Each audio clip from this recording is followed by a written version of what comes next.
Campania occupies the Tyrrhenian coast and morphologically can be divided into three areas. The internal area of the Apennines, the median pre-Apennines and the coast, which the Romans called Felix because to them it appeared blessed, not only with a fertile soil but also superb scenery and an idyllic climate. It is certainly the most charming region in Italy, with a variety of coast, plain and mountain.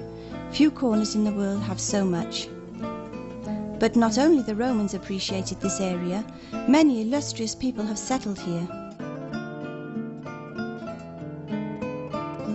Throughout Campania, from the hilltop towns and lush green terraces to the rough limestone rocky coast, it has been the inspiration for many. Naples, the biggest and most important city of Campania, is extremely rich in art and history and has also been host to many literary celebrities. Its gulf, like that of Salerno, opens out like a large terrace overlooking the sea.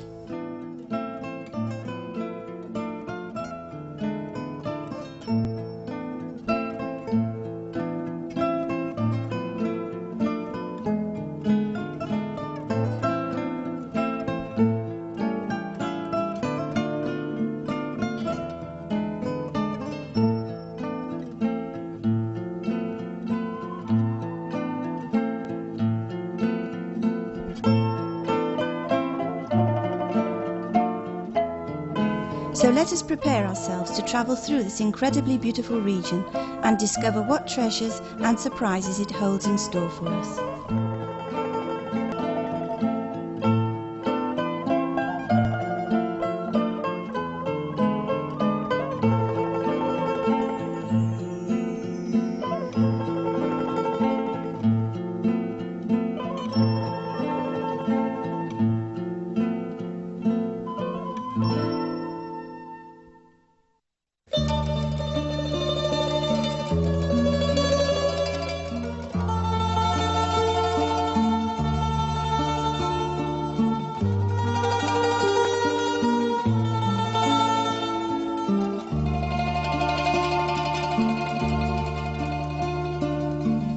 Set between Vesuvius and the hills of the Campi Flegrei, facing out on the Gulf, large and bright, Naples, founded around the 7th century BC, offers one a spectacle of beauty. It was originally called Partenope and later became known as Neapolis, from which it derives its actual name. When the enlightened ruler Frederick II came to power, he enriched Naples with monuments and culture. When the Spanish viceroys came to power, the city was greatly expanded. However, afterwards, the capital was liberated by Garibaldi and then became part of the Kingdom of Italy. Today it is not only the largest city of the Mezzogiorno, but also a symbol of beauty, natural and historic, of the liveliness and creativity of its inhabitants. A great modern metropolis, Naples is rich in monuments and remains of a splendid past history.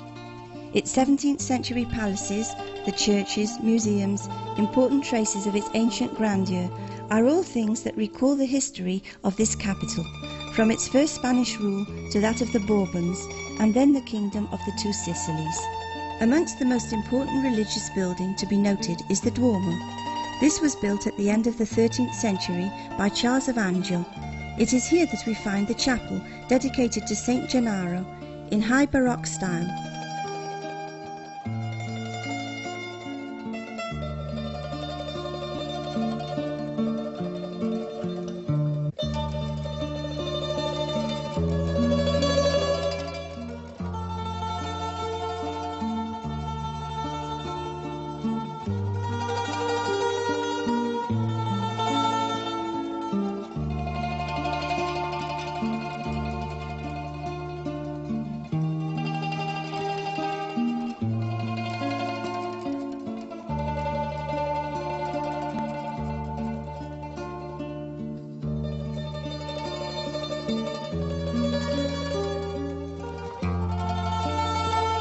Of extreme interest are the cloisters of the monastery of Santa Chiara.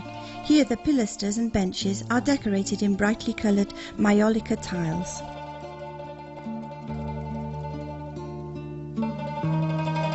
Among some of the civil buildings, we also find some castles from the Anjou age, such as Castelnuovo, also called Maschio Angiuino. Its impressive battlements are surrounded by a deep moat, also built in the 13th century by Charles Anjou.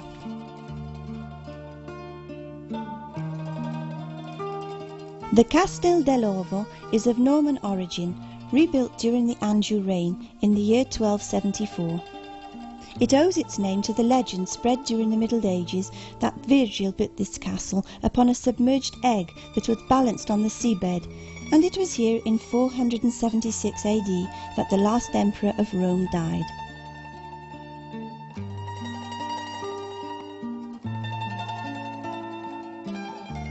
Castel Sant'Elmo, an impressive fortress built with the name of Belforte by Robert of Anjou in 1329, was later reconstructed in the 16th century by the Spanish and used as a long time as a prison. Also there is the 17th century royal palace set in the centre of a vast and beautiful square, Piazza Plebiscito, residence once to the viceroys of Spain and then to the Bourbons. It was built by Fontana.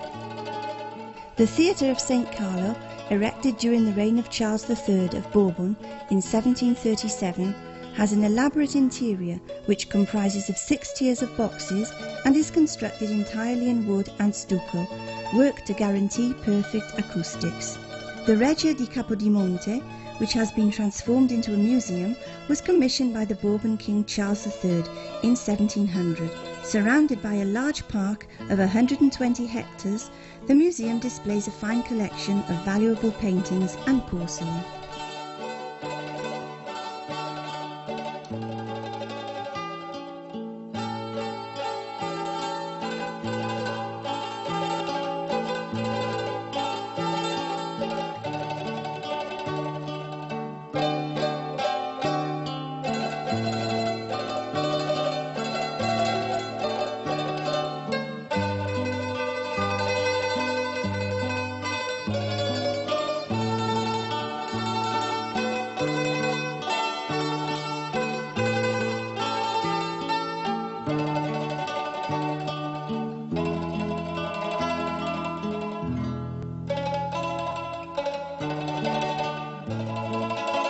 Last but not least, one can explore the picturesque corners of the city, such as the narrow street around the port of Mergellina, the Vomero, Posillipo, and the small villages clinging to the slopes of Vesuvius.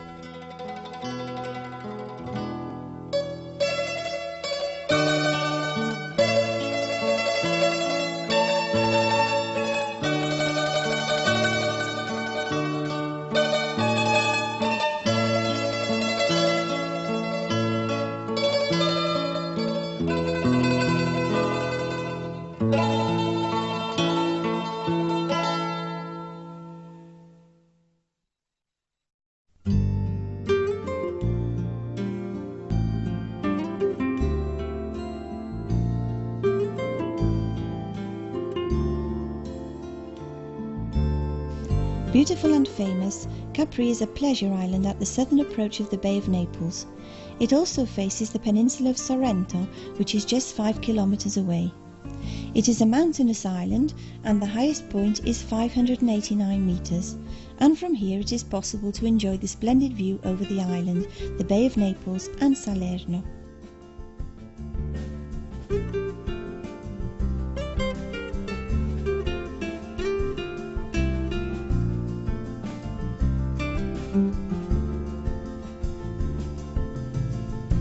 Capri is divided into Capri and Anacapri. It has a precipitous and almost inaccessible coast, abounding in caves and rocks. Together with the blue of the sea and sky, it makes a wonderful combination of colour and form. To the south side are the Faraglioni, the towering rock sentinels.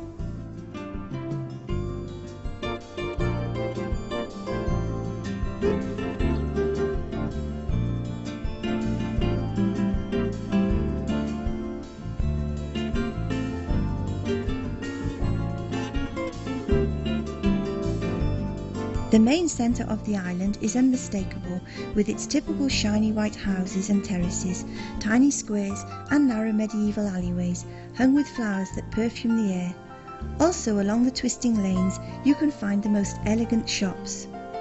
Already appreciated by the ancient Romans for its sweet climate and seductive beauty of the island of dreams, today it is still a highly praised gem and sought after resort by tourists all over the world. Among the ruins of the imperial villas stands Villa Jovis, the grandest of those built by Tiberius and also where he eventually retired for the last years of his life.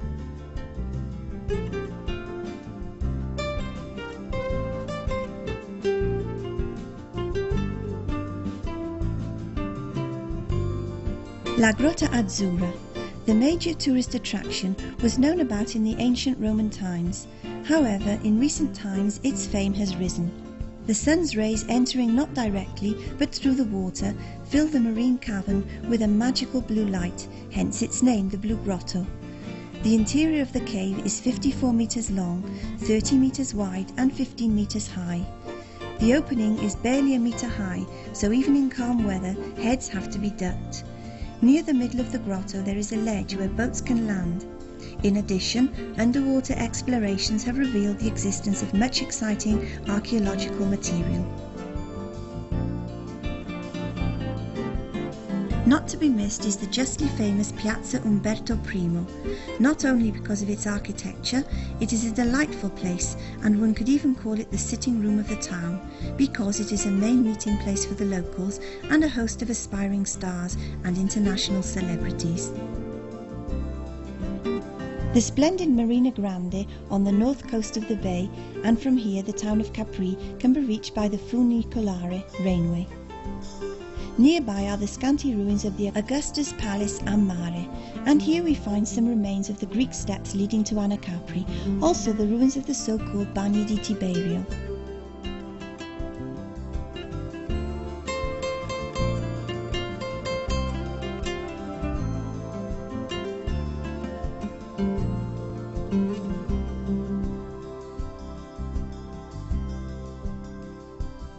Leading on is the famous and spectacular Via Crup, which seems to almost cling to the rocky walls. In fact, it is a staircase that has been cut into the rocks, and this leads to the Marina Piccola, which rises on the southern coast at the foot of Monte Solaro.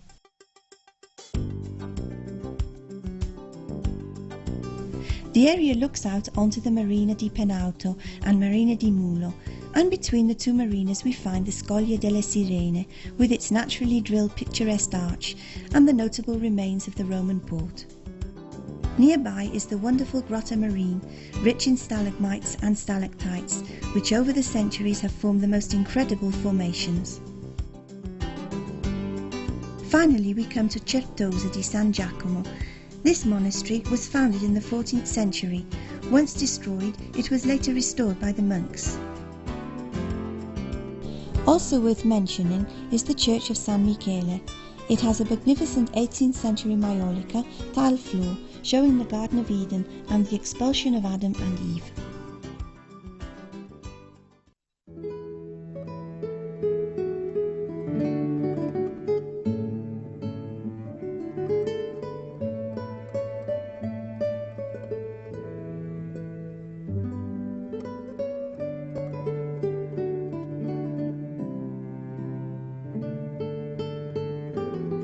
Although the first nucleus of houses were probably built even before the 8th century BC, the city of Pompeii was certainly founded by the Oscans.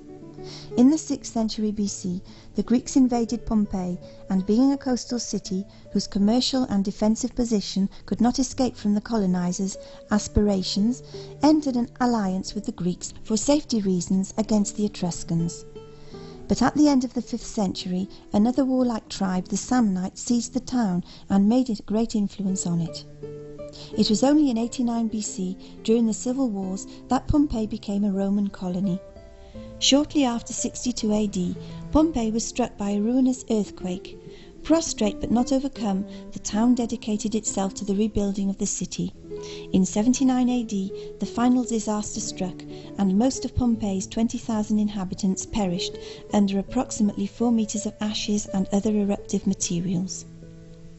A long period of silence thus began for the town of Pompeii, and it was not until 1748 that the first excavations began.